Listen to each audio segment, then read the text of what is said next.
right, well, Chad, thank you very much for joining us today. Thanks for having me. Yes, it's a pleasure to have you, and I'm looking forward to learning from you. You have built a very interesting and very forward-looking company, and I'm definitely looking forward to learning from what you've done. So you're Chad Hanson. You're the co-founder of Sustainable Nine Design plus Build, and Hmm. I know you operate in the Upper Midwest, and is mostly in the luxury market, right? Um, Correct. and you marry luxury with sustainability, which is very, very interesting. And I think that's something that a lot of people are now demanding. Um, but we want to understand how you're navigating that environment. But before jumping in on that, why don't you tell us a little bit about yourself and what has been your real estate journey? I'd love to learn the story of other investors. Yeah, absolutely. I came from a background of IT and marketing actually before I got into real estate. So I have degrees in both from college, and then I worked in the corporate world for about 9 years, both in an IT and marketing role. And then I kind of made a dramatic left turn and decided to get into real estate and got my real estate brokerage license in the nights and weekends and started doing traditional real estate brokerage activities for about a year. And then slowly, in that second year, I started acquiring some properties, fixing them up, essentially doing that flip this house kind of model. My younger brother, Ryan, joined me in that second year, and he also had an IT and marketing background, and the two of us formed Sustainable Nine. And we are now 23 years later.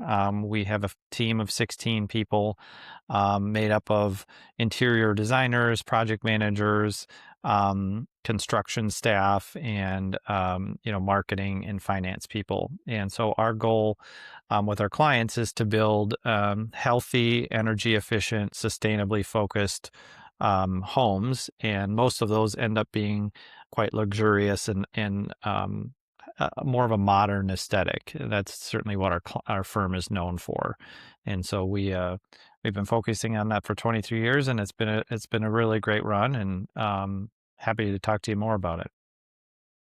Yeah, that's very cool. Um, so I want to talk about the eco stigma to start off. So early on the green building movement, sustainability homes were often stereotyped as being kind of like ugly, right, and Sure. uninspiring. Yep. And also like it compromised a lot of luxury or utility. Mhm. But you and Sustainable Nine have built like very stunning and high-end modern masterpieces. So Mhm. we wanna understand, how do you approach the design phase to prove to clients that premium luxury and eco-friendliness can coexist and actually Yeah, coexist perfectly, right? yeah, I really think they do. In fact, I would argue that um, anyone that's pursuing more of a energy efficient and healthier home, that's what a luxury buyer is looking for. Is not just the best countertops or the best cabinetry or the best appliances. They're looking for a home that's comfortable to live in, and that's a lot of what we preach in terms of how we design houses. Is that in our climate, especially, we're located in Minnesota, where we have the extreme of temperatures. We have the freezing cold in the winter and the extremely hot and humid in the summer, like it is here today. And so we have to design for both extremes. And if you don't design a house to be energy efficient, it's going to be uncomfortable. In other words, in the winter, it's going to be drafty around the windows or around wherever you have, different wall assemblies meeting. Or it's going to, if you don't design it in a sustainably focused manner with better mechanical systems, things of that nature, you're going to have really high utility bills because your furnace and air conditioner are going to be running all the time just to keep up with that extra demand from those extreme temperatures. So from a stigma perspective, it really hasn't been that way. I think when maybe we started back in 23 years ago, there was just a little bit of the unknown as to what makes a house more green or eco-friendly. And I think just with the media coverage and frankly, just education that we've done in our local community, um, you know, we went from a stage where there was a lot of greenwashing in the industry, where people were saying things were green and energy efficient, but they really weren't backing it up with any kind of proof. And so what we've done over that 23 years is we've put in some rigorous standards, and then we back them up with third-party certifications. So we get multiple certifications from the Department of Energy and the Environmental Protection Agency. And those standards and certifications are really, really challenging to get, especially in a climate like where we're at.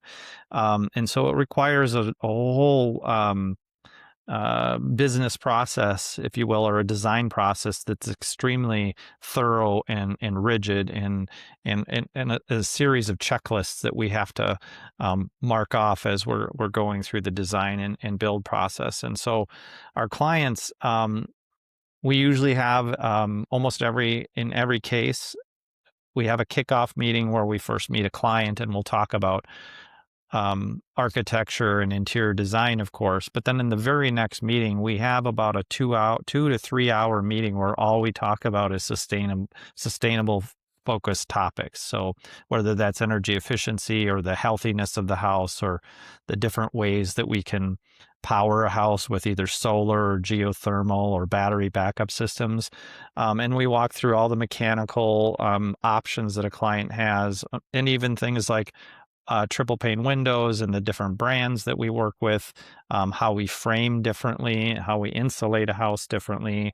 And so we really nerd out on those details. And so sometimes a client that comes to us maybe at first isn't interested in the sustainable aspect. They just like our modern aesthetic that we've produced over and over again. But by the time they meet with us for that sustainability kickoff meeting, they walk out of that meeting extremely well informed, and 9 times out of 10, they're willing to implement additional sustainability upgrades, if you will. So we have a certain standard that we won't go below.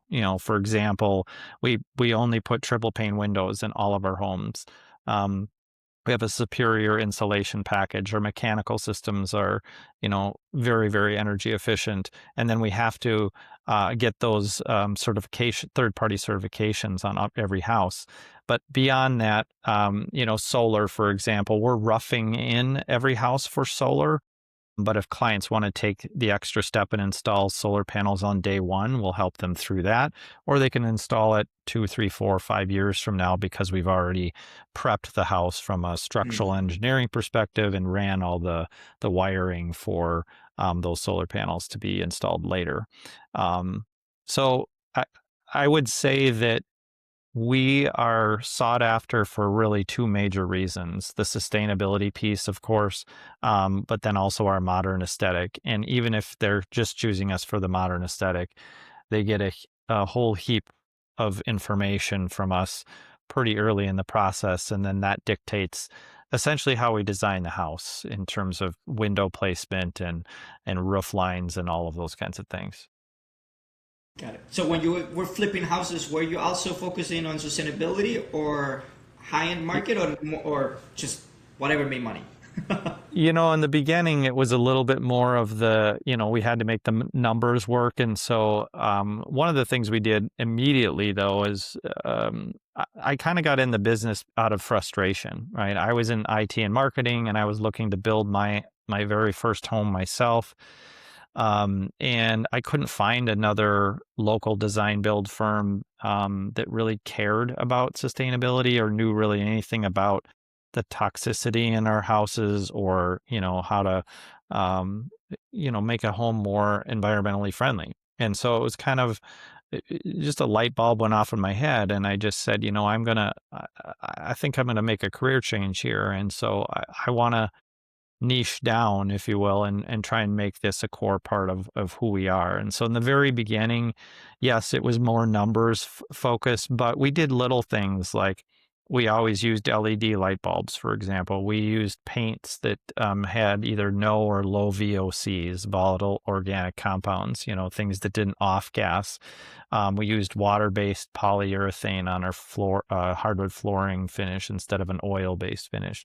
So some of those toxicity components were important to us in the very beginning, but there weren't a lot of the certifications back then, or if they were more in their infancy. And so we had to figure all that out. And then we had to work with our suppliers because frankly, back then, 23 years ago, we had a hard time just sourcing material that was, free of those toxins, but also more importantly, just we had to learn like how to build in a sustainable manner. So it took us several years, and I would say we're still learning today because the industry is still evolving. I mean, there's so much change happening with, building science, especially in the last 10 years. I mean, it's just phenomenal the amount of changes that are happening. And then building codes are also changing. Every state has a different building code, but Minnesota's about to change their energy code after not changing it for, I think it's about 15 years, and so it's going to be a major shift for everybody in our local market here to all of a sudden have to implement all of these things that we've been implementing for the last 23 years. So we feel pretty good about where we're at. But yes, it was a slow ramp up, and we had to prove that to the market. I think that building in a sustainable manner doesn't necessarily mean that it's more expensive. It is slightly more expensive, but I think the statistic I like to show clients is that, it's somewhere between 1 and maybe 3% more to design in a sustainably focused manner. You can go over that number too, and you can go crazy. And we've had some clients just really step up the sustainability gain and spend a little bit more than that. But Mhm. we've also seen in 23 years, we've seen a lot of our same clients that we've built houses for resell their homes because they're moving for whatever their reasons are, and their house values have been higher, or they've achieved a higher sales price, I should say, just because of that sustainability aspect. And it's funny, even the real estate agents that list those houses for sale, the appraisers that appraise those homes, the inspectors that inspect them, they all recognize that those sustainability efforts from when we first built those homes, and they put a value on those things. And I think I'm proud to say that in our local market, having a sustainable nine built house is a badge of honor for the resale market when someone goes to resell, because that new buyer knows that it was built by our company and that was built in the right way from day one. So Wow, that's great. That's very cool. So, what made you? I know you said like out of frustration, but what made you jump from the corporate world in like IT job? I'm sure it was pretty good, Mhm. to like real estate, and how did Yeah. your family take it? Yeah, that's a good question. I mean, I think, that I overlapped it for about a year where I was doing both. And that was just financially what I had to do. And so basically in the evenings and weekends, I worked my butt off and got to a point where it made sense financially for me to quit my day job, if you will, in corporate America. But I just was, I think I just always was meant to be more of an entrepreneur, to say it that way. I just dreamed of owning my own business, and the the the frustration piece, or the inability to find another design build firm that cared about this stuff, was the primary motivating factor, because I just knew that I wanted to build a house that was more environmentally focused in terms of its design and its impact on the planet. And so that was really important to me just personally. And Mhm. And so I didn't end up building a house because I couldn't find anybody. And so that was really where that frustration bore out of. I ended up buying an existing house and retrofitting it and doing some of those energy efficiency upgrades to that house. And then I've subsequently done that a few times now in additional houses. But yeah, no, I think it was just one of those things where, in the beginning it was such a I was ready to leave the corporate world, let's put it that way, and I was ready to do something different, and it was the best decision I ever made. I think that and you probably know this as an entrepreneur yourself, it's like every day is a different kind of day, right? There's never the same 2 days in a row when you're running your own business and you have a team that relies on you, and so I just like that excitement, that variety, and I didn't have that in my previous corporate job. So I think that was one of the other major reasons to jump shift. But I always loved architecture and design too. I think I grew up around my dad was always tinkering on things in his workshop and building things, and so I understood the basics of woodworking and construction, and I think that helped me just lead towards the real estate career, if you will. Yeah. Well, the world is a better place that you made that jump. You created some amazing houses, designs, and processes that are Yeah. worth following. Um, yeah, you definitely left a mark in the Midwest U.S., and I'm sure Yeah. like it will continue in the different areas. Yeah, So that's great. absolutely. Yeah. With when working with like luxury customers, and I think you already touched on this a little bit, but how do you handle the conversation around the upfront capital investments, right? Of like Mm-hmm. these systems because they're usually higher cost versus Yep. the long-term operational savings Mm-hmm. in like systems like geothermal systems or high efficiency envelopes. Yeah, great question. I mean, it's definitely a conversation with a lot of our clients. We focus on the payback period, that's the kind of the industry terminology there, So for example, a geothermal system, which, you're using the core temperature of the earth to heat and cool your house, which is just a phenomenal technology to be able to do that. But it's a larger upfront cost, and it can run in our market. It's anywhere from roughly 20 to 30,000, maybe 35, 40,000, depending on the size of the house. And so it's a higher first cost, is what we like to say. But the payback period in terms of the energy efficiency gains can be pretty substantial.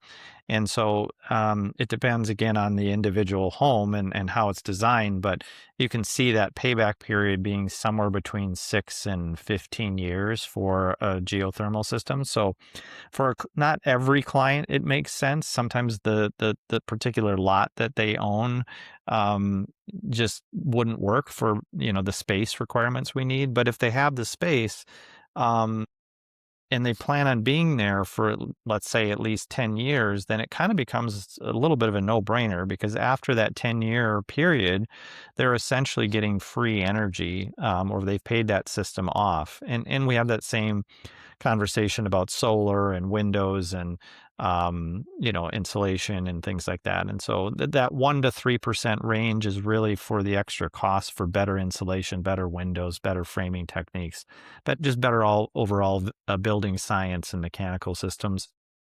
And it's not a very hard sell to a client that's spending millions of dollars to build their dream home with us, to spend an extra, 1 to 3% on things that are going to make them feel more comfortable. They know they're using less energy, and they're just doing the right thing. But more importantly, they can also run the financials and see a hard payback period within a 10-year period, usually for all of those things, or less than 10 years. So it's not good for someone maybe that's thinking of just buying a house and then moving every 2 or 3 years.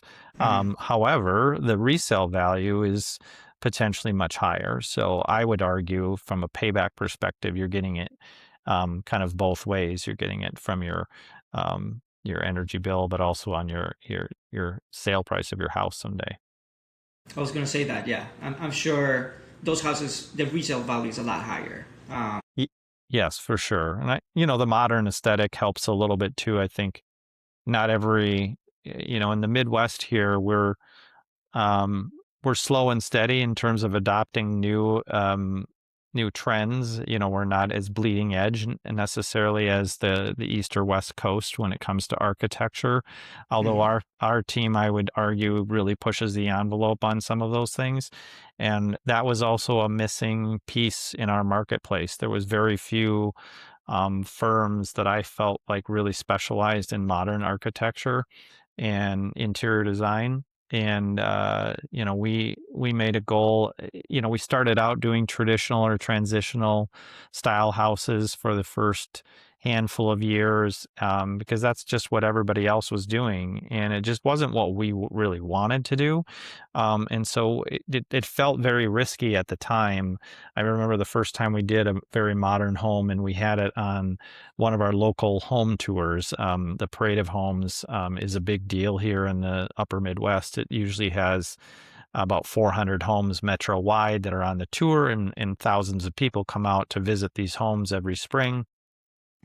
And so the first time we built a modern home, in a month of visitors just on the weekends, I think we had like 6 or 7 thousand people come through the house. Which, if you can imagine, just a 3-4 thousand square foot house with that many people, and just basically, what was it, 8 or 9 or 10 days or something like that over the course of a month. That's a lot of bodies in one house. And so it was clear to us at that point that we had touched a nerve when it came to modern design. And we never looked back after that. We just kept building. That was a home that we built on a speculative basis, a spec house, where we didn't have a client. And it was pretty out there in terms of the design. It had a glass bridge that connected the two wings of the house, and inside that glass bridge we put a fire pole that you could slide down from the upper level to the main level.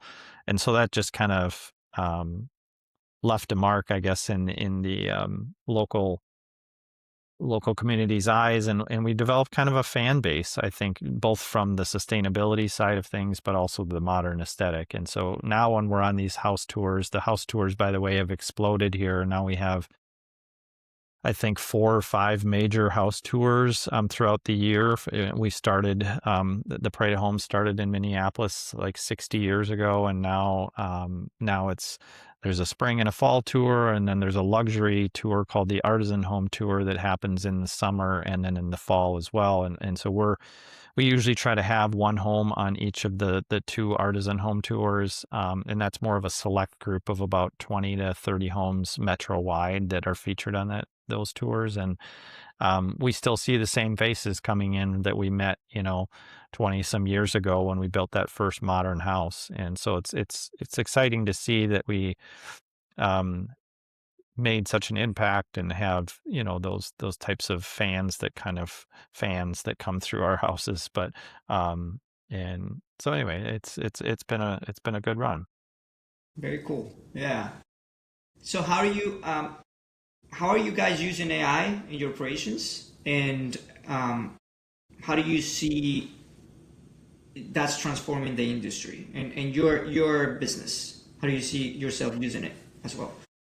That's a great question. Having an IT background, and my brother also having an IT background, we have a third business partner named Vince. He also came from the IT world. So the three of us that own the company all have a very strong technology background. So when AI came around, it seemed like a natural fit for us to, just use it as often as we could. And so we use it honestly daily. It just depends on what it is. But we're in the process right now of creating a company and client facing portal that we can use to communicate, project schedules and budgets and tasks and things that are happening on job sites.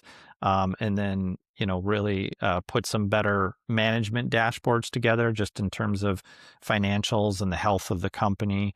And so we built all of that using Claude or Gemini.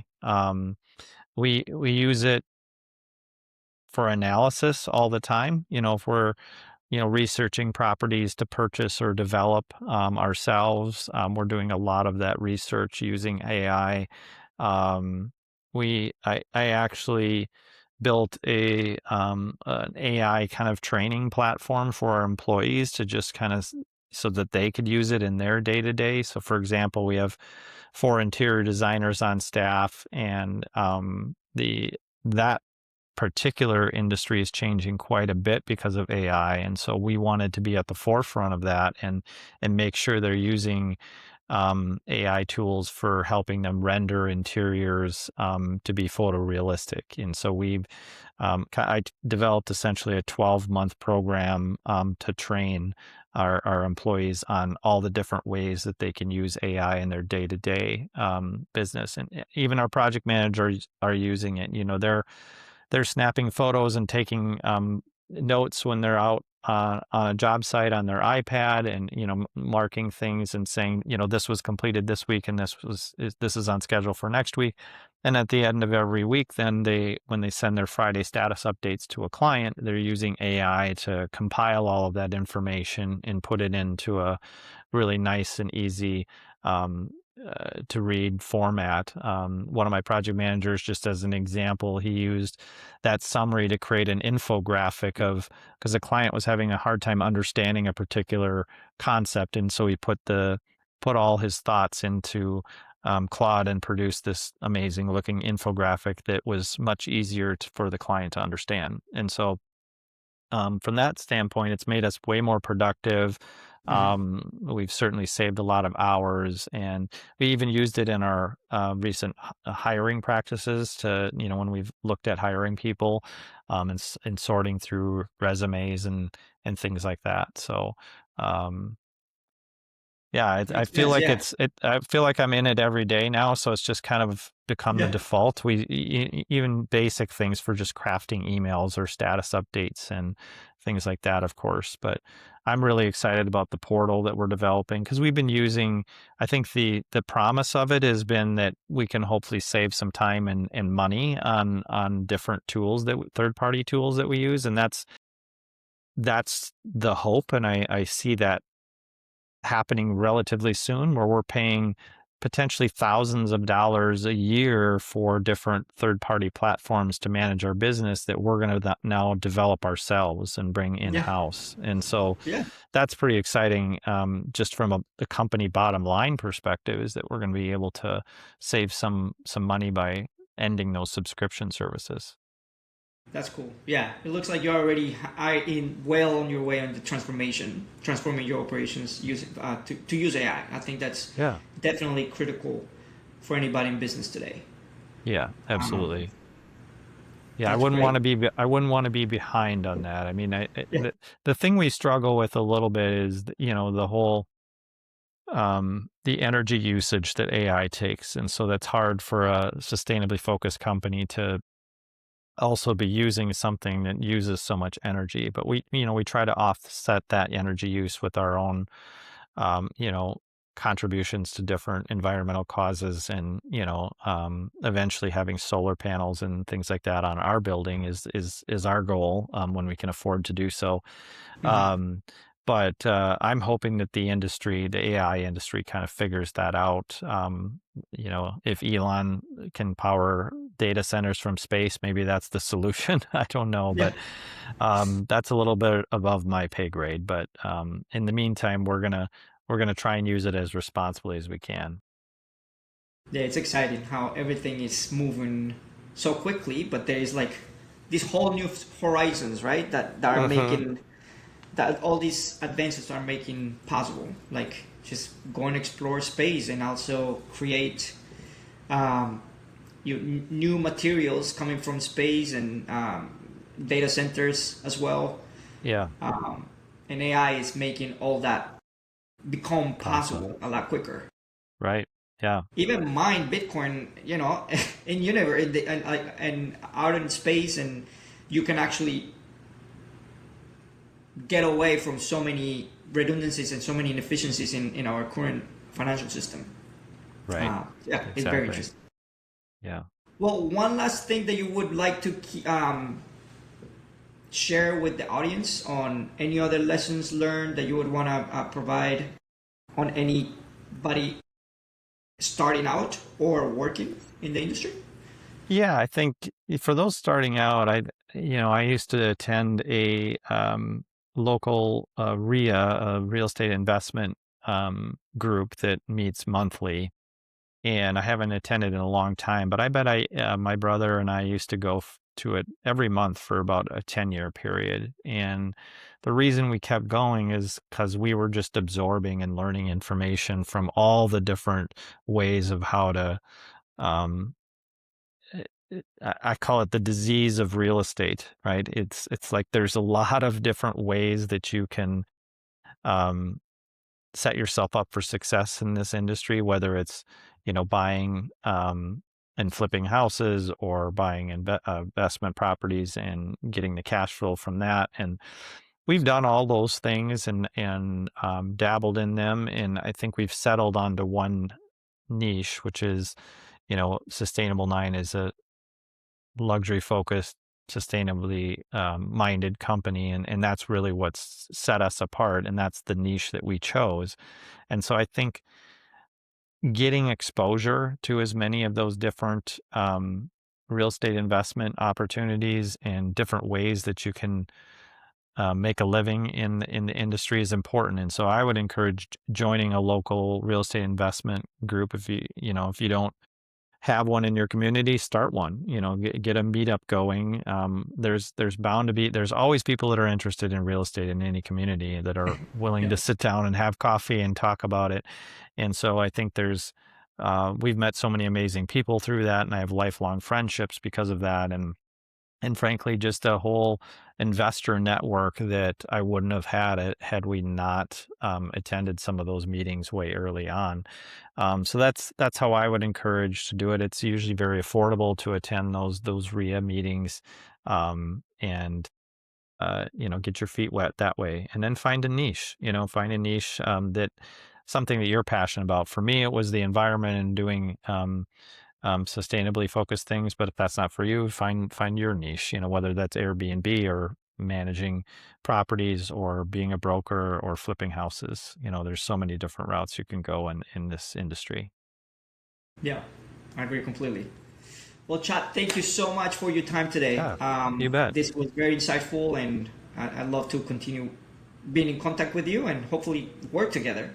Yeah. How can people work with you? I will definitely post, your company information and any information that's public Sure.